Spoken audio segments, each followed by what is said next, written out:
그런데 송병기 울산시 부시장의 해명 내용을 살피면 청와대의 브리핑 내용과 조금 엇갈리는 부분들도 등장합니다. 검찰은 오늘 첩보 문건을 작성한 전직 청와대 행정관을 불러 조사를 했고 송 부시장 등 다른 당사자도 불러 사실관계를 확인할 방침입니다. 박석영 기자가 보도합니다. 김기현 전 울산시장 측근에 대한 첩보를 둘러싸고 청와대와 제보자로 확인된 송병기 울산시 부시장이 하루 간격으로 잇따라 입장을 밝혔습니다.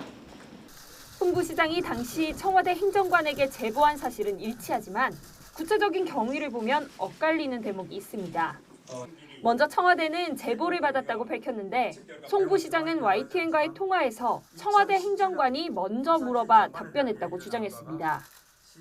동향들을 가끔씩 가서 수집하시는 분이 있어요. 네. 정부의 그 고사 고발건 네. 관련해 가지고 이제 언론에 계속 나오니까 한번 이제 물어와 가지고 제가 대답을 했고.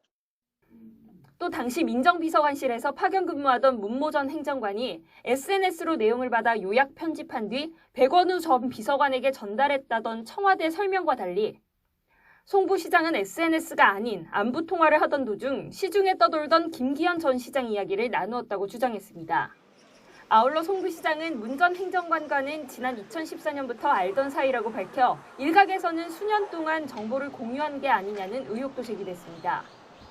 검찰은 청와대 발표 다음 날 문건을 처음 만든 것으로 알려진 문 전 행정관을 시작으로 본격적인 참고인 조사에 나섰습니다.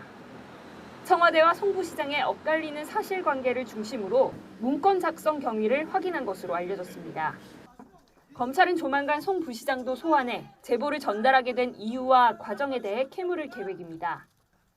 특히 제보자인 송 부시장은 여당인 송철호 현 울산시장의 최측근으로 경찰 수사를 통해 선거에 개입하려 한 것이 아닌지 검찰은 의심하고 있습니다.